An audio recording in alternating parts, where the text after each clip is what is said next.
तो स्वागत है जी आपका एक और नई वीडियो के अंदर। तो भाई अभी अपना चल रहा है यहाँ पर बेलर, जो कि saktiman कंपनी का है,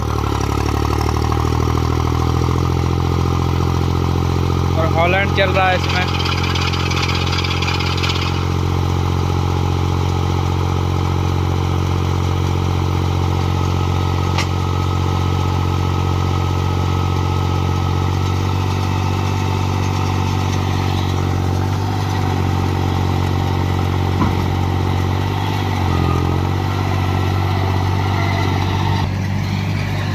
तो वहाँ पे चल रहा है रैक, उसके पीछे चल रहा है बेलर, और फिर इनको उठाने के लिए आएगा ऑटोमेटिक ट्रॉला।